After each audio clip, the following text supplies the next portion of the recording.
പ്രശ്നസങ്കീർണമായ ഈ ലോകത്ത് കണ്ണിലെ കൃഷ്ണമണി പോലെ നമ്മളെ കാത്തു പരിപാലിക്കുന്ന ഒരു നല്ല ദൈവമുണ്ട്. ആ ദൈവത്തിൻ്റെ മഹത്വത്തെ എത്ര വർണ്ണിച്ചാലും മതിയാവുകയില്ല. സകല ജനവും കാണുക എൻ്റെ നേർച്ചകളെ കഴിക്കുമെന്ന് ദാവീദ് പറയുമ്പോൾ, ഈ ലോകം കാണുക കർത്താവിനെ ഘോഷിക്കുവാൻ നമുക്ക് സാധ്യമാകട്ടെ. അതുകൊണ്ട് ഇന്ന് രാത്രിയിൽ ഈ ലൈവ് പ്രോഗ്രാമിൽ കൂടി ലോകമെമ്പാടുമുള്ള ഓരോ വ്യക്തികൾക്കും ഇതിൻ്റെ ഭാഗമായി തീരുവാൻ ദൈവത്തിൽ നമുക്ക് ആശ്രയിക്കാം. പ്രാർത്ഥനയുടെ ഒരു വേദഭാഗം കൂടി വായിക്കാം. ദാവീദിൻ്റെ അനുഗ്രഹിക്കപ്പെട്ട ഒരു സങ്കീർത്തനമാണ് 40-ാം സങ്കീർത്തനം. ദൈവം അടിസ്ഥാനമില്ലാത്തവരായി നമ്മളെ കണ്ടു എന്ന് മത്തായി സുവിശേഷത്തിൽ നമുക്ക് കാണാൻ കഴിയും. ഇടയനില്ലാത്ത ആടുകളെ പോലെ. അപ്പോൾ ഏത് കാര്യത്തിനും ഒരു അടിസ്ഥാനം ആവശ്യമാണ്.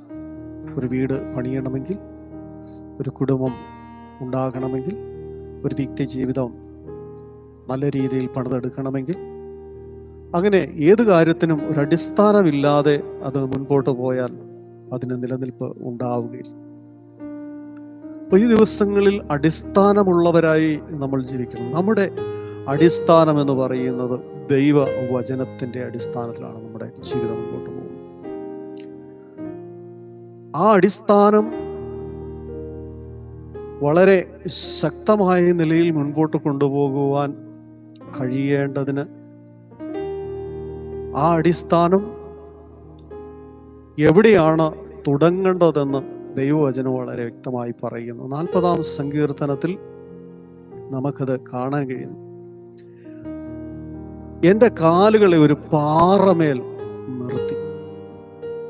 അപ്പൊ അടിസ്ഥാനം ഉറപ്പുള്ളതാണെങ്കിൽ ഒരു കാരണവശാലും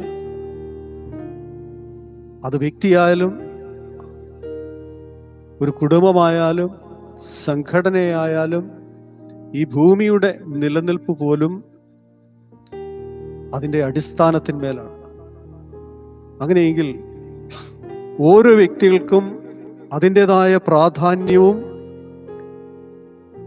അതിൻ്റെ അടിസ്ഥാനവും നമുക്ക് വേദപുസ്തകത്തിൽ നിന്ന് മനസ്സിലാക്കുവാൻ കഴിയും.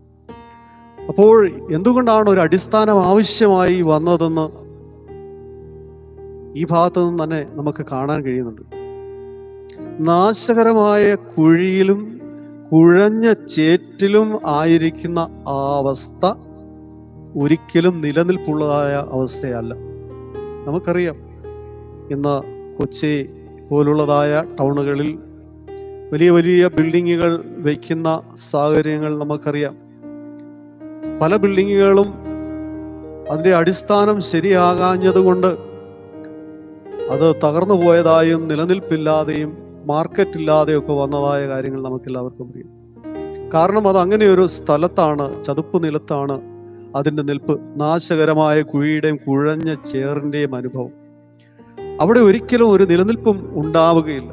അപ്പോൾ നിലനിൽപ്പില്ലാതെ നിലയില്ലാ കയത്തിൽ കിടക്കുന്ന ഒരു വ്യക്തിയെ പോലെ നമ്മളൊക്കെയും ആയിരുന്നു. നമ്മളെ കൺട്രോൾ ചെയ്യുവാൻ ആരുമില്ലായിരുന്നു. നല്ലൊരു ഉപദേശം തരാൻ ആരുമില്ലായിരുന്നു. നല്ല വഴികാട്ടിത്തരാൻ ആരുമില്ലായിരുന്നു. നമുക്ക് മാർഗദർശിയായി ആരുമില്ലായിരുന്നു.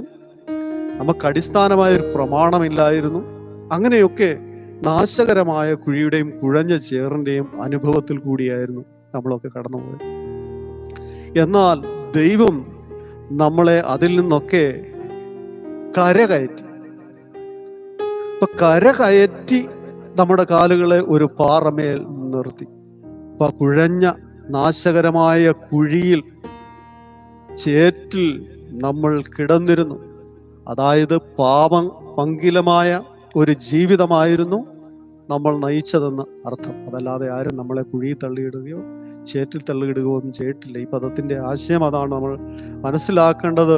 ഒരടിസ്ഥാനമില്ലാത്ത ഒരു ജീവിതത്തിനുടമയായി പാപം എവിടെയുണ്ടോ അവിടെയെല്ലാം ഓടിച്ചെന്ന് അതിൽ പങ്കെടുക്കുന്ന ഒരു സ്വഭാവത്തിന് ഉടമയായി ജീവിച്ചിരുന്ന നമ്മളെ അതിൽ നിന്ന് കരകയറുവാൻ കഴിയാത്ത നിലയിൽ അവർ ആഴ്ന്നു പോയപ്പോൾ അവിടെ നിന്ന് കൈ പിടിച്ചുയർത്തി ഒരു പാറമേൽ നിർത്തി. ആ പാറ ആരായിരുന്നു എന്ന് നമുക്ക് എല്ലാവർക്കും അറിയാം. ക്രിസ്തുവാകുന്ന പാറമേലാണ് നമ്മളെ നിർത്തിയത്. പാറ ക്രിസ്തുവായിരുന്നു. പൂർവ്വപിതാക്കന്മാർ അനുഗമിച്ചു വന്ന, അതിനുശേഷമുണ്ടായിരുന്നവർ അനുഭവിച്ച ആ പാറ ക്രിസ്തുവായിരുന്നു എന്ന് വേദപുസ്തകം പറയും.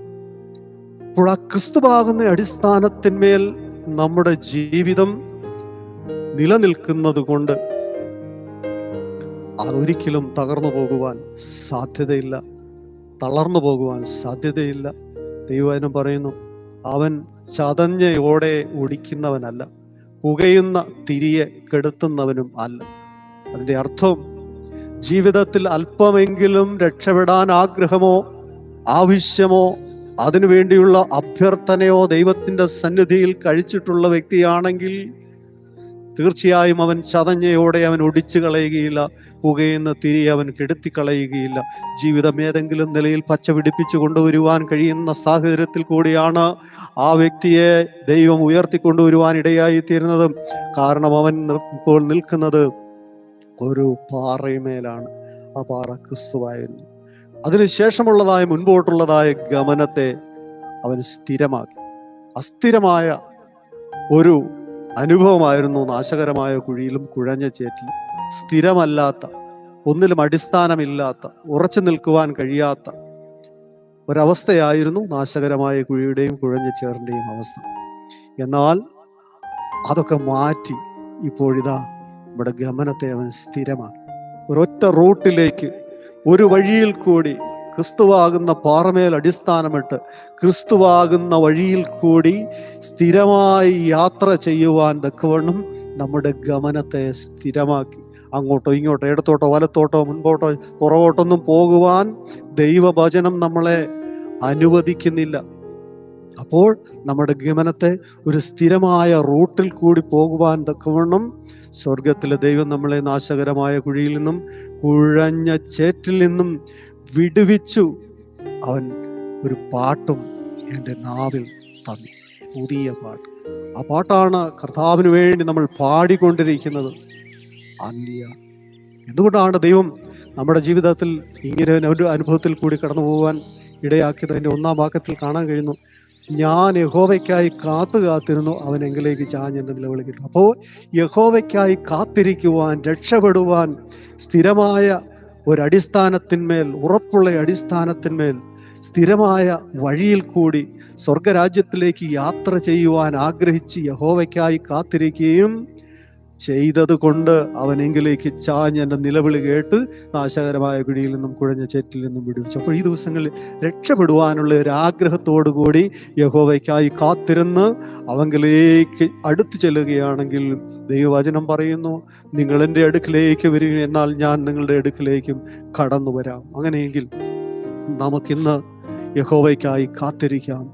അവൻ നമ്മുടെ അടുക്കലേക്ക് ചാഞ്ഞ് നമ്മുടെ നിലവിളി കേട്ട് നാശകരമായ കുഴിയിൽ നിന്നും കുഴഞ്ഞ ചേറ്റിൽ നിന്നും നമ്മളെ വിടുവിക്കുവാൻ വേണ്ടിയായിട്ട് നമ്മുടെ ഏതവസ്ഥയും സ്വർഗത്തിൽ ദൈവത്തോട് നമുക്ക് പറയും. ഇവിടെ വ്യക്തിപരമായി താൻ പറയുകയാണ്, ഞാൻ നാശകരമായ കുഴിയിലും കുഴഞ്ഞ ചേറ്റിലുമായിരുന്നു. നമുക്ക് പറയാം, എനിക്കിപ്പോൾ കരകയറുവാൻ കഴിയാത്ത മദ്യപാനത്തിലാണ്, മയക്കുമരുന്നിൻ്റെ അടിമയാണ്, മറ്റ് മോശമായ പല സ്വഭാവത്തിൻ്റെയും ഉടമയാണ്, ദൈവത്തെ അംഗീകരിക്കാൻ കഴിയാത്ത മനസ്സിൻ്റെ ഉടമയാണ്, ദൈവത്തെ തള്ളിപ്പറഞ്ഞു നടക്കുന്ന അനുഭവമാണുള്ളത്, ഒരിക്കലും രക്ഷപ്പെടുവാൻ കഴിയാത്ത സാമ്പത്തികമായ കയത്തിലാണ്, നാശകരമായ കുഴിയിലും കുഴഞ്ഞ ചേറ്റിലുമാണ് നാം ആയിരിക്കുന്നതെങ്കിൽ ഇന്ന് രാത്രിയിൽ യഹോവയ്ക്കായി കാത്തിരിക്കുന്നെങ്കിൽ അവൻ നിങ്ങളുടെ അടുക്കിലേക്ക് ചാഞ്ഞു വന്ന് നിങ്ങളുടെ നിലവിളി കേട്ട് നിങ്ങളെ നാശകരമായ ആ കുഴിയിൽ നിന്ന്, നിങ്ങൾ ഏത് കുഴിയിലാണോ, നിങ്ങൾ ഏതവസ്ഥയിലാണോ, ഏത് പ്രതിസന്ധിയിലാണോ, ഏത് ഞെരുക്കത്തിലാണോ, ഏത് രോഗത്തിലാണോ, അവിടെ നിന്ന് നിങ്ങളെ വിടുവിക്കുകയും അവൻ നിങ്ങളെ ഉറപ്പുള്ളതായ ഒരു പാറമേൽ അടിസ്ഥാനത്തിന്മേൽ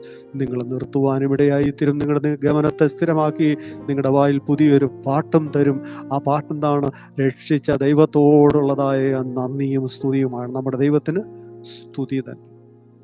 അപ്പോൾ ദൈവത്തെ നമ്മൾ എത്ര സ്തുതിച്ചാലും മതി വരികയില്ല. കാരണം നമ്മൾ അങ്ങനെയുള്ളതായ ഒരു സാഹചര്യത്തിൽ കൂടിയായിരുന്നു കടന്നു പോയത്. എന്നാൽ ഇന്നോ അവനെ സ്തുതിപ്പാൻ തക്കവണ്ണം അവൻ നമ്മുടെ വായിൽ പുതിയ പാട്ടുകളെ തന്നു.